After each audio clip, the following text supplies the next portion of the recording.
ജയോത്സവം morning മെസ്സേജിലേക്ക് ഏവർക്കും സ്വാഗതം.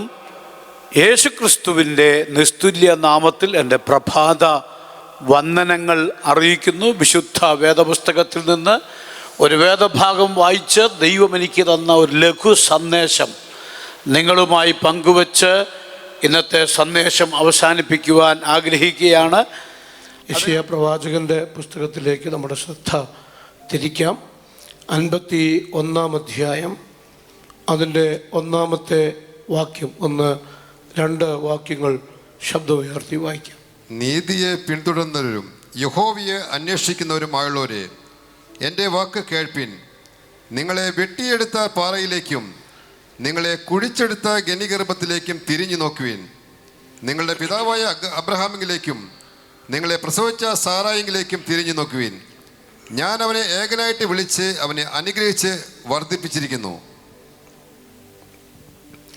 നീതിയെ പിന്തുടരുകയും യഹോവയെ അന്വേഷിക്കുന്നവരുമായുള്ളവരെ, എൻ്റെ വാക്ക് കേൾപ്പീൻ.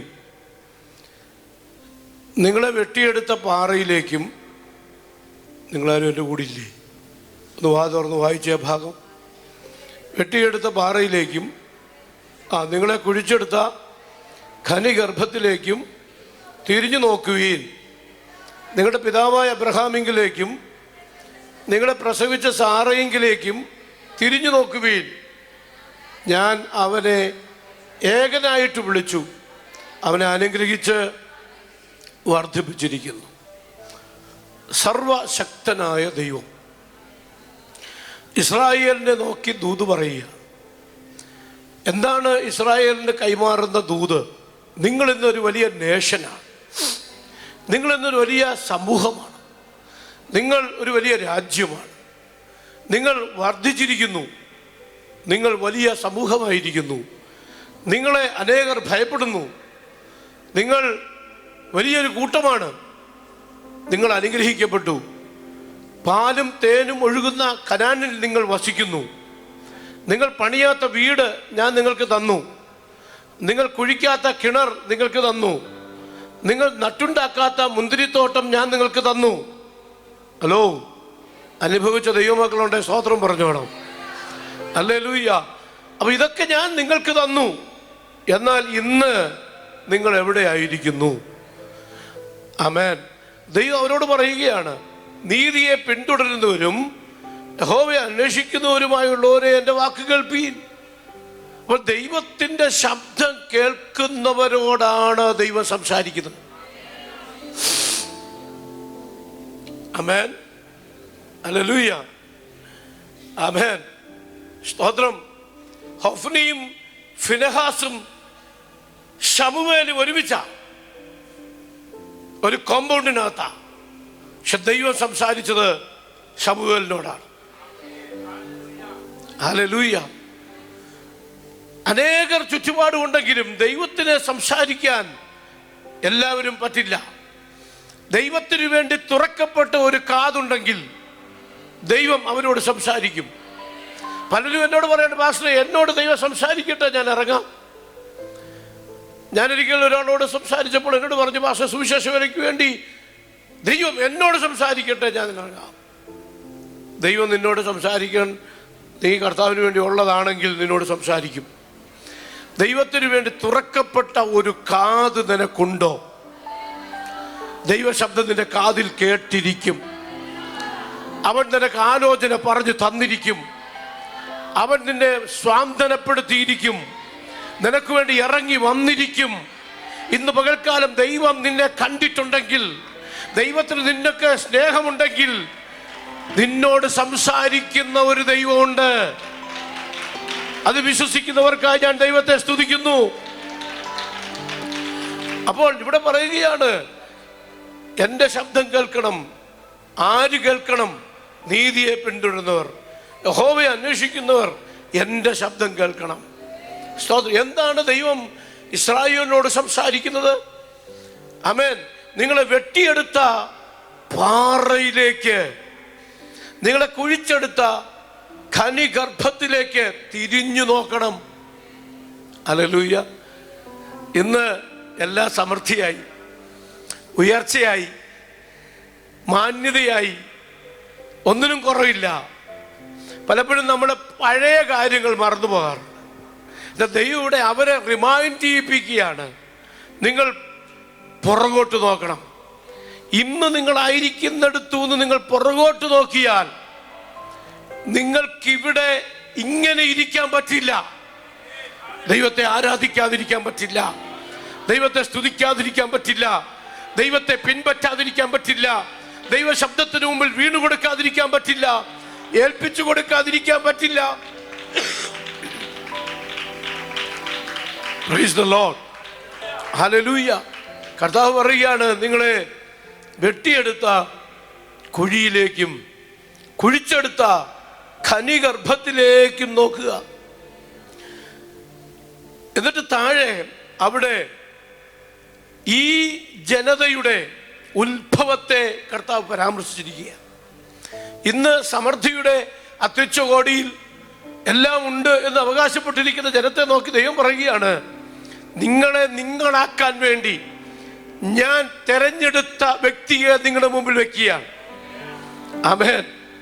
യൂഫ്രട്ടീസ് ടൈഗ്രീസ് നദിയുടെ ഇടയിലുള്ള മെസൊപ്പൊട്ടേമിയ എന്ന് പറയുന്ന അന്നത്തെ ഏറ്റവും വലിയ സിവിലൈസേഷൻ പ്രാപിച്ച ആ ദേശത്തെ വിഗ്രഹങ്ങളെ ഉണ്ടാക്കി വിറ്റുകൊണ്ടിരുന്ന, വിഗ്രഹങ്ങളെ ആരാധിച്ചുകൊണ്ടിരുന്ന ഒരു സമൂഹത്തിന്റെ ഇടയിൽ നിന്ന് ഞാൻ നേരിട്ടിറങ്ങി വന്ന് അബ്രഹാമെ എന്ന് വിളിച്ച് വേർതിരിച്ച് ഞാൻ പുറപ്പെടുവിച്ച ദിവസം മുതൽ കർത്താവിനെ ഓർമ്മപ്പെടുത്തുകയാണ്.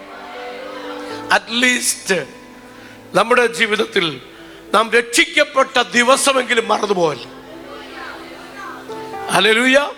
നാം വീണ്ടും ജനനം പ്രാപിച്ച ദിവസം മറക്കരുത്, നാം മാനസാന്തരപ്പെട്ട ദിവസം മറക്കരുത്, നാം ആയിരുന്ന സാഹചര്യങ്ങൾ മറക്കരുത്. സ്തോത്രം.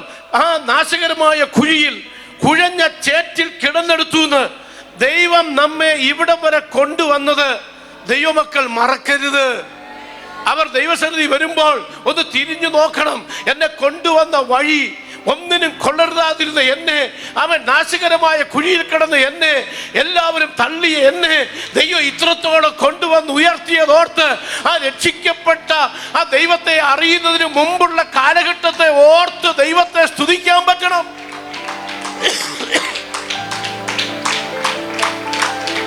ഹല്ലേലൂയ. കർത്താവ് ഇവിടെ പറഞ്ഞിരിക്കുന്നത് വെട്ടിയെടുത്ത പാറ, കുഴിച്ചെടുത്ത ഖനി ഗർഭം. സ്തോത്രം. ഇത് രണ്ടും ഇച്ചിരി ഡിഫിക്കൽട്ടായിട്ടുള്ള കാര്യമാണ്. ഒരു പാറ വെട്ടി ചെത്തി വെടിപ്പാക്കുക ഏറ്റവും ബുദ്ധിമുട്ടുള്ള കാര്യമാണ്. മൈനിങ്, ഗോൾഡ് മൈനിങ് ഒക്കെ നമുക്കറിയാം, കോൾ മൈനിങ് ഒക്കെ നമുക്കറിയാം. അവിടെയൊക്കെ പോയി കാണാൻ പറ്റുമെങ്കിൽ നല്ലതാ. സ്തോത്രം. എത്ര നാളുകളിലെ അധ്വാനമാണ്. എവിടെയെങ്കിലും ഒരു ഗോൾഡ് അതിൻ്റെ അയിരുകൾ ഉണ്ടെന്ന് മനസ്സിലാക്കിയാൽ അത് കണ്ടുപിടിക്കേണ്ടതിന് വേണ്ടി വർഷങ്ങളിലെ അധ്വാനമാണ്. അങ്ങനെ അധ്വാനിച്ച് മൈൻ ചെയ്ത് പുറത്തു കൊണ്ടുവരുന്നതിന് വില ഭയങ്കരമാണ്. സ്തോത്രം. ഈസി ആയിട്ട് കിട്ടുന്നതിനേക്കാൾ കഷ്ടപ്പെട്ട് കിട്ടുന്നതിന് മൂല്യം കൂടുതലാണ്. പെട്ടെന്ന് കിട്ടുന്നതിനേക്കാൾ കാത്തിരുന്ന് കിട്ടുന്നതിന്, ഓ ജീസസ്, അനുഭവിച്ചവർക്കായി ഞാൻ ദൈവത്തിന് സ്തോത്രം ചെയ്യുന്നു. ഹല്ലേലൂയ. ദൈവസന്നിധിയിൽ നീ കരഞ്ഞു വാങ്ങിച്ച ചില നന്മകളുണ്ട്, ഉപവസിച്ച് പ്രാപിച്ച ചില വിടുതലുകളുണ്ട്. ആ വിടുതലാണ് ഇന്ന് നിന്നെ നിർത്തിയിരിക്കുന്നതെന്ന് ഏറ്റെടുക്കാൻ കൃപ പ്രാപിച്ചവർക്കായി ഞാൻ ദൈവത്തെ സ്തുതിക്കുന്നു. ഹല്ലേലൂയ. അപ്പോൾ കുഴിച്ചെടുക്കുക. കർത്താവ് പറഞ്ഞു, നിങ്ങളെ ഞാൻ ഈ വിധത്തിൽ കൊണ്ടുവരാൻ ഞാൻ പണിയെടുത്തതാണ്, ഞാൻ കുഴിച്ചെടുത്തതാണ്. യു ആർ സംതിങ് പ്രഷ്യസ് ആണ്. ഹല്ലേലൂയ. ഇവിടെ എടുക്കുക, വെട്ടിയെടുത്ത പാറയിലേക്ക്. ഈ പാറ വെട്ടിയെടുത്ത് ദൈവത്തിന് കൊള്ളാകുന്നതാക്കി തീർക്കുകയായിരുന്നു. കൊള്ളത്തില്ലാത്തതായിരുന്നു, ഷേപ്പില്ലാത്തതായിരുന്നു, കൂർത്തു മൂർത്തതായിരുന്നു. എഡ്ജസ് ഇല്ലായിരുന്നു, അതിന് കോണുകളില്ലായിരുന്നു, വക്കില്ലായിരുന്നു, ഒന്നിനും കൊള്ളാതിരുന്ന നിന്നെ ദൈവം പറയുകയാണ്, ഞാൻ വെട്ടിയെടുത്ത് ഇസ്രായേൽ എന്ന ഗൃഹത്തിന് വീട് പണിയാൻ മനോഹരമായ കല്ലാക്കി മാറ്റി. അതാണ്, ഞാനാണ് നിന്നെ പണിതിരിക്കുന്നത്. സ്തോത്രം. ഇന്ന് പകൽക്കാലം ഓർത്തോണം, എന്നെയും നിങ്ങളെയും ഒരു യോഗ്യതയില്ലാത്ത നമ്മെ എൻ്റെ കർത്താവ് കൊള്ളാകുന്നതാക്കി മാറ്റി.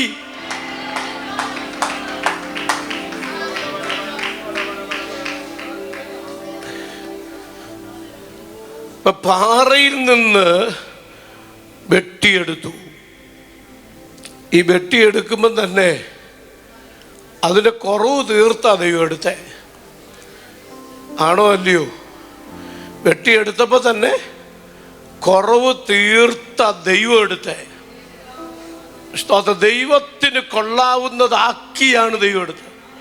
അങ്ങനെയാണ് ദൈവസഭയുടെ പണി. അത് പഴയ നിയമമാണെങ്കിലും പുതിയ നിയമമാണെങ്കിലും ഇതിനകത്ത് കൊണ്ടിട്ട് വെട്ടുന്ന പരിപാടി ഇല്ല. ചിലർ പറയും, പാസ്റ്റർ ഇന്ന് പ്രസംഗിച്ച എന്നോടായിരുന്നു, എനിക്കിട്ട് വെട്ടുകയായിരുന്നു. സ്തോത്രം. ആ വെട്ട് ചെത്തി വെടിപ്പാക്കാനുള്ള വെട്ട, അതൊന്നുകൂടെ ഫലം കായ്ക്കാനുള്ള വെട്ട. ആമേൻ. എന്നാൽ ദൈവം ഇതിനകത്ത് കൊണ്ടുവന്നത് നിന്നെ യഥാർത്ഥത്തിൽ പണിയേണ്ട വണ്ണം പണിതകത്ത് കൊണ്ടുവന്നതാ. വിശ്വസിക്കുന്ന എത്ര പേരുണ്ട്? സ്തോത്രം. ഹല്ലേലൂയ. അത് നമുക്ക് മനസ്സിലാക്കാൻ പറ്റുന്നത്, നമുക്ക് രാജാക്കന്മാരുടെ പുസ്തകത്തിലേക്ക് വരുമ്പോൾ അവിടെ നമുക്ക് കാണാൻ പറ്റുന്നു. 1 രാജാക്കന്മാരുടെ പുസ്തകമാണെന്നാണ് എൻ്റെ ചിന്ത. പെട്ടെന്ന് എൻ്റെ മനസ്സിലേക്ക് വന്നൊരു ഭാഗമാണ് 1 രാജാക്കന്മാരുടെ പുസ്തകത്തിൽ അതിൻ്റെ 6-ാം അധ്യായമാണോ, കുറവ് തീർത്ത് എവിടെ വെച്ചാ, അതിൻ്റെ 7-ാമത്തെ വാക്യം, 6-ാം അധ്യായം 7-ാമത്തെ വാക്യം വായിച്ചേ. വെട്ടുകുഴിയിൽ വെച്ച് തന്നെ കുറവ് തീർത്ത കല്ലുകൊണ്ട്, വെട്ടുകുഴിയിൽ വെച്ചു തന്നെ കുറവ് തീർത്ത കല്ലുകൊണ്ട് ആലയം പണിതതിനാൽ അത് പണിയുന്ന സമയത്ത് ചുറ്റിക മഴു മുതലായ യാതൊരു ഇരുമ്പായുധത്തിന്റെയും ഒച്ച ആലയത്തിൽ കേൾപ്പാനില്ലായിരുന്നു. ആലയത്തിൽ നിന്ന് കേൾക്കേണ്ടത് ഇരുമ്പായുധത്തിന്റെയും ചുറ്റികയുടെയും മഴുവിന്റെയും ശബ്ദമല്ല. ആലയത്തിൽ നിന്ന് പുറത്തു വരേണ്ടത് ആരാധനയുടെ ശബ്ദമാണ്. ഏറ്റെടുക്കുന്നവർക്കായി ഞാൻ ദൈവത്തിന് സ്തോത്രം ചെയ്യുന്നു. Praise the Lord. ആലയത്തിനകത്തുനിന്ന് പുറത്തു വരേണ്ട ശബ്ദം ആരാധനയുടെ ശബ്ദം, സ്തുതിയുടെ ശബ്ദം, ദൈവ സാന്നിധ്യത്തിന്റെ ആ മഹത്വപൂർണമായ സാഹചര്യത്തിനകത്തുനിന്ന് പുറത്തു വരേണ്ടത് മാത്രമേ ആലയത്തിനകത്തുനിന്ന് പുറത്തു വരാവൂ. സ്തോത്രം. അതിനെന്ത് ചെയ്യണം? വെട്ടുകുഴിയിൽ തന്നെ, വെട്ടിയെടുക്കുന്നിടത്ത് തന്നെ കുറവുകൾ തീർക്കണം. എന്ന് പറഞ്ഞാൽ ശരിക്കും മാനസാന്തരപ്പെട്ടതിനെ മാത്രമേ അകത്ത് കയറ്റാവുള്ളൂ. ഈ മാനസാന്തരം ശരിക്കും ഉണ്ടായില്ലെങ്കിൽ നമ്മൾ ഇടയ്ക്കിടയ്ക്ക് ഒച്ച ഉണ്ടാക്കും. സ്തോത്രം. അപ്പോൾ യഥാർത്ഥ മാനസാന്തരം ദൈവസന്നിധി ഉണ്ടെങ്കിൽ പിന്നെ നമ്മുടെ വായിന്ന് സ്തോത്രമേ വരൂ, ആരാധനയെ വരൂ, പാട്ടേ വരൂ. അതാണ് ദൈവം നമ്മിൽ നിന്ന് ആഗ്രഹിക്കുന്നത്. അപ്പോൾ നമ്മളെ എങ്ങനെ പണിതെടുത്തു? ദൈവത്താൽ പണിയപ്പെടുന്നവരായി നമ്മൾ മാറണം.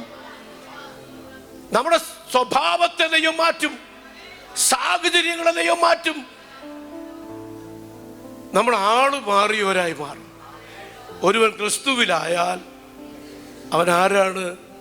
അവൻ പുതിയ സൃഷ്ടിയാണ്. അല്ലല്ലോ, പഴയത് കഴിഞ്ഞുപോയി. അതിൻ്റെ അർത്ഥം യഥാർത്ഥമായൊരു മാനസാന്തരം. ഹല്ലേലൂയ. ഈ എഫേസ്യ ലേഖനം നമ്മൾ ആരായിരുന്നു, എവിടുന്നാണ് നമ്മളെ ദൈവം കൊണ്ടുവന്നതെന്ന് 2-ാം അധ്യായത്തിന്റെ 3-ാമത്തെ വാക്യം ഒന്ന് വായിച്ചേ. എഫേസ്യർ 2:3. നമ്മൾ ആരായിരുന്നു, എവിടെ ദൈവം നമ്മളെ കൊണ്ടുവന്നു? അവരുടെ ഇടയിൽ നാം എല്ലാവരും മുൻപേ നമ്മുടെ ജഡമോഹങ്ങളിൽ നടന്ന്. ഹലോ, നമ്മൾ ആരായിരുന്നു?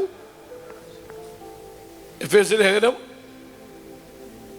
2-ാം അധ്യായം അതിൻ്റെ മൂന്നാമത്തെ വാക്യം ഒന്നുകൂടെ വായിച്ചേ. അവരുടെ ഇടയിൽ നാം എല്ലാവരും മുമ്പേ നമ്മുടെ ജഡമോഹങ്ങളിൽ നടന്ന് ജഡത്തിനും മനോവികാരങ്ങളുടെയും ഇഷ്ടങ്ങൾക്ക് ചെയ്തുകൊണ്ട് മറ്റുള്ളവരെ പോലെ പ്രകൃതിയാൽ കോപത്തിന്റെ മക്കളായിരുന്നു.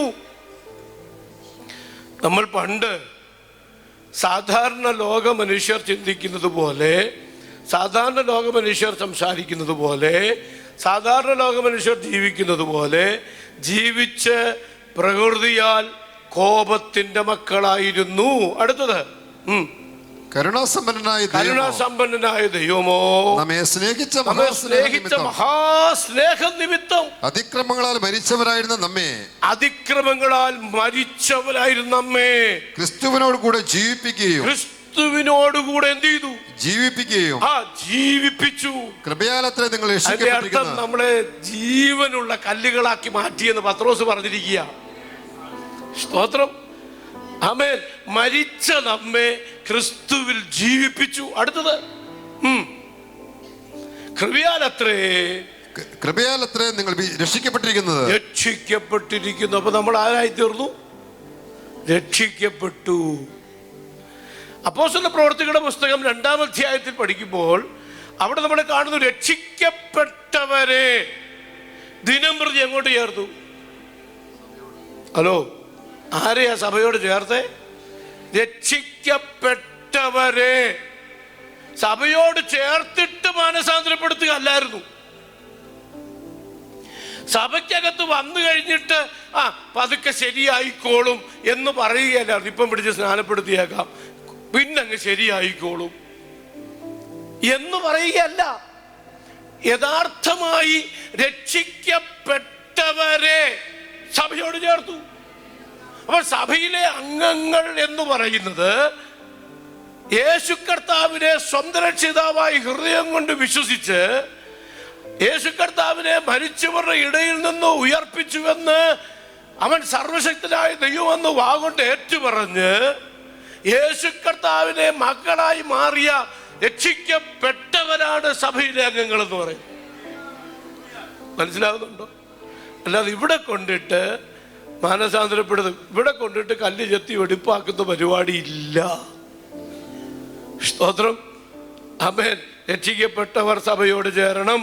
അടുത്തത് നിങ്ങൾ ആരായിരുന്നു? 11 തൊട്ട് വായിച്ച് എന്നെ വായിക്കാൻ വയ്യ.